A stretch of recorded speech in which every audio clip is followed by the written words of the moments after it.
بعد یو سوال کړی دی چې د عربیان اکثر سنت نه کوي نو دا څه خبره ده؟ الجواب یو خو دا خبره پرېږدئ چې سعودیان دا چل ډېر کوي او عربیان دا چل ډېر کوي.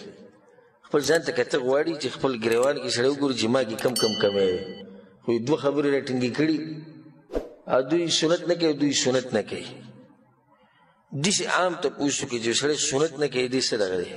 بل داسې یو قوم پورې خطر دی او کمی ده لاسه، دم نه انصافي ده.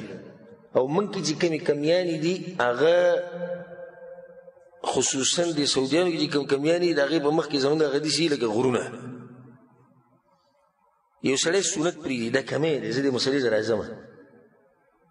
یو سړي ته عقیده نه ده معلومه، یو سړی خپل رب نه پېژني، یو سړی قبرونو ته سجدې لګوي، یو سړی تعویذونه استعمالوي، یو سړی درګاهونو او دربارونو له ځي، یو سړی عقیدې کمزوري دي، غلطې عقیدې.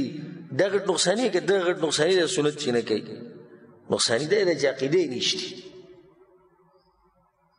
نو دا یوه خبره یاده ساتئ. بیا راځو دې مسلې ته. دا سنت چې کوم د مانځه سره یي دې ته سنت وایي. موږ ټولو ته سنت وایو. یو فرض وي، فرض واجب او سنت. دا فرض او واجب چې ورته وایي د دې مطلب دی چې په کولو یې ثواب دی او په نه کولو عذاب دی. او سنت چې کله وویلی شي د هغې مطلب دی چې په کولو یې ثواب دی، په نه کولو یې عذاب نشته. دا خو یو قاعده یاده ساتئ، دا یو قانون یاد کړئ ځان سره. حدیث کې دا راځي چې په رسول صلی پسې یو بدو راغی. رسول صلی نه د اسلام تپوس وکړو اسلام څه ته وایي، څه کول غواړي. رسول صلی ورته 5 لمونځونه یې په شپه او په ورځ کې. کله چې د رسول صلی د مجلس نه وتو نه بدوان خو سادهګان خلک په دغه لاره کې وي په الله مې د قسم وي نه به ډېروم او نه یې کمومه. داسې چې د وي دغه به کوم. رسول صلی افلح ان صدق، دا سړی کامیاب دی که رښتیا وایي. د دې نه دا ثابته شوه چې فرض لمونځ هغه کم یو دی، هغه دغه 5 لمونځونه دي. دا واجب دي ځکه رسول صلی ته دا وښو. خو د هغې سره سره دا یې د ساتئ همیشه سنت نه کول دا دلیل دی د دې سړي په بېدینۍ باندې، او دلیل دی په دې باندې چې دې سړي سره د دین قدر نشته. اگر که بعض علما ګوره دا مو چې دې سره ګناهګاري خو نه د ګناه د فتوه پې لګول، کله نه کله سړی پرېږدي، بیماري په څه کار کې مصروف وي، انشاءالله د څه حرج نشته. موږ د هغه سړي خبره کوو چې همیشه یې پرېږدي. په کار دا د مسلمان له چې دی د دې لمونځونو حفاظت وکړي، او که چېرته دې پاتې شي قضا دې راوګرځي. ګوره دې لپاره قضا هم شته. علما وایي کوم سړی چې سنت پرېږدي ورو ورو دې سره عادت شي، بیا دویمه مرحله دا ده چې بیا ورو ورو دا فرض لمونځ پرېږدي.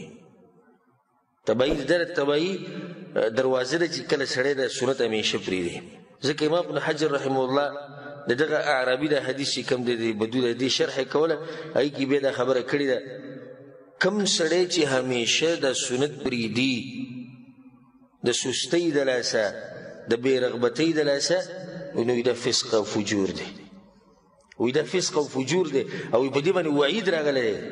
امام ابن حجر ناشنا دلیل ذکر کړی. وایي دلیل لري چې رسول چې من رغب عن سنتي فلیس مني، څوک چې زما د لارې نه وړی دی زموږ په امت کې نه دی، او د رسول صلی لار دا وجه به د سنت کول الا دا چې سفر کې پرېښوده سنت دي سوای د سحر د سنتو نه. دغه شان هغه وایي امام ابن حجر وایي صحابه کرامو د هغو ټولو دا طریقه وه چې د سنت به همیشه کوله سوای د سفر نه. نو دا د مسلمان شان دی چې دی د فرض منځه سره د سنت به کوي، د دې پرېښوده نه دي په کار، دوام پې نه یې په کار. او کله نه کله چې د چا نه پاتې شي نو د هغې سره ګناهګارېږي نه. والله اعلم.